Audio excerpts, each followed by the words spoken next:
Kan ada dua cerita. Allah itu nganggur-nganggur pada suatu hari ngomong sama Jibril, Bril, kayak ono cah loro ning neraka kayak kon rene, cah loro sing kae saya harus sing kae. Kon rene.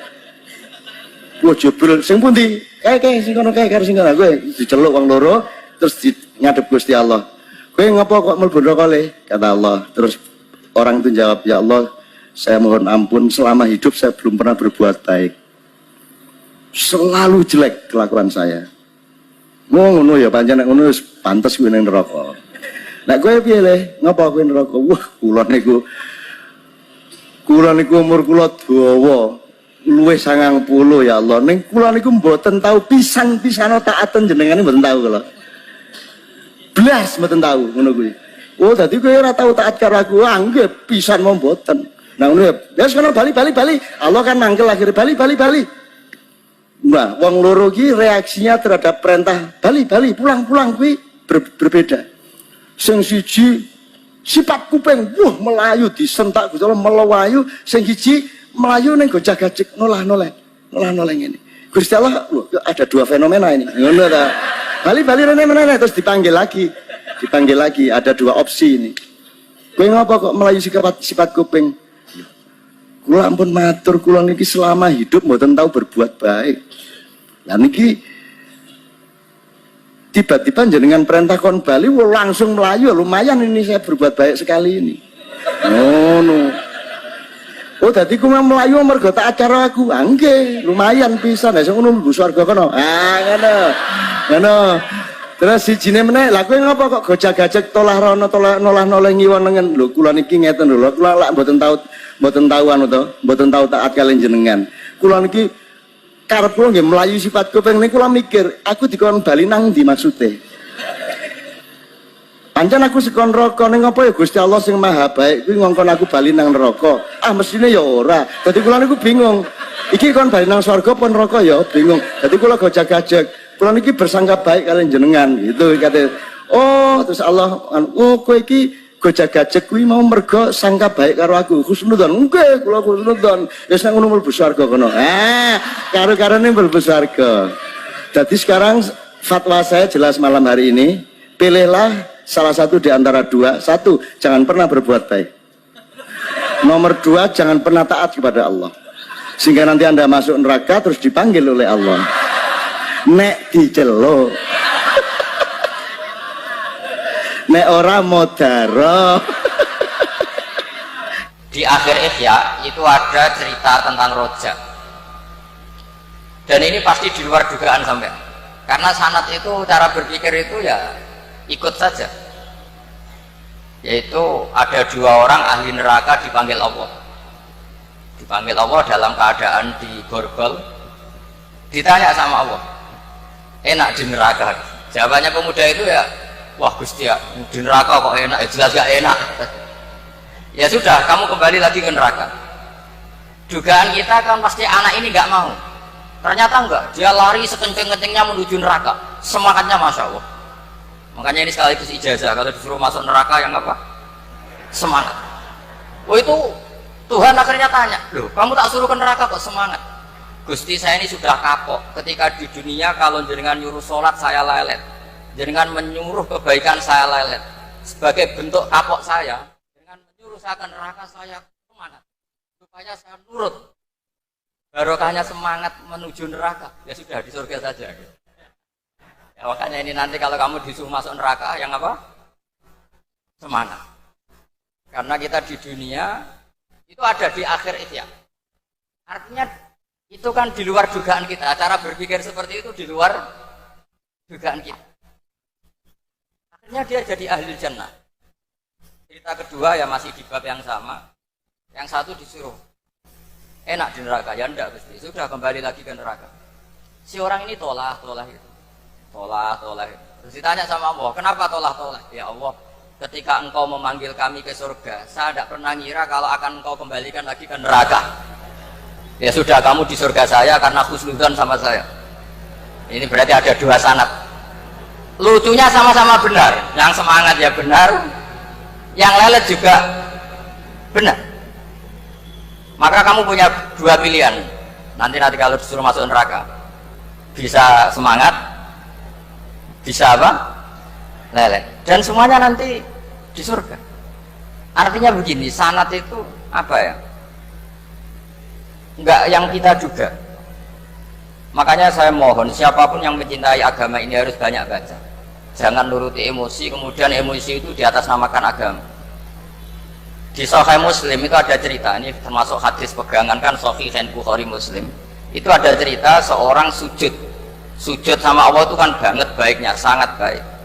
Kemudian yang sujud ini diinjek oleh pemuda yang nakal, diinjek. Ketika diinjek, yang sujud spontan ngomong begini,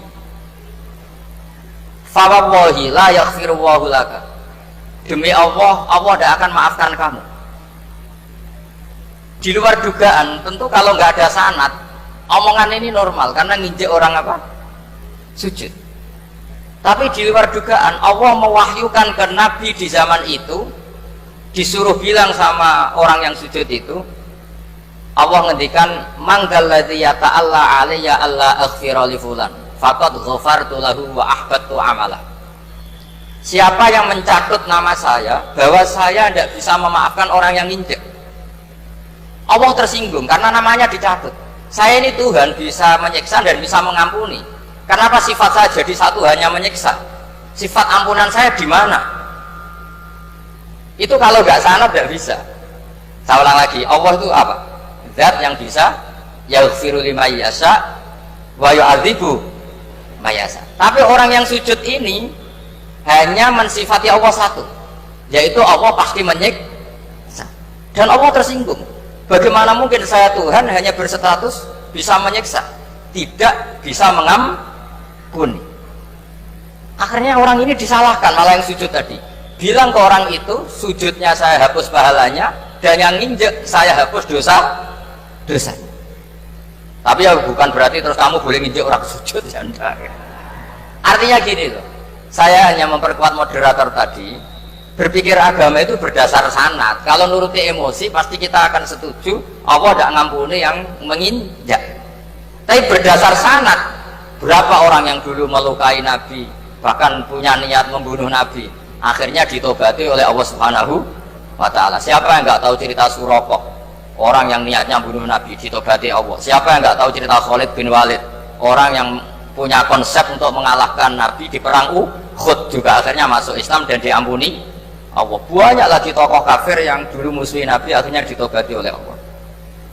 Sehingga ketika Nabi sangat marah ya dengan mereka yang kafir, malah ada ayat turun laisa laka minal amri syai'un aw yatuba alaihim aw yu'adzibahum, bahwa wilayah mengampuni dan memaafkan itu wilayah Allah. Tentu kita secara syariat akan mengatakan yang injak itu salah, pasti itu. Kalau yang injak itu pasti salah, yang kafir pasti salah.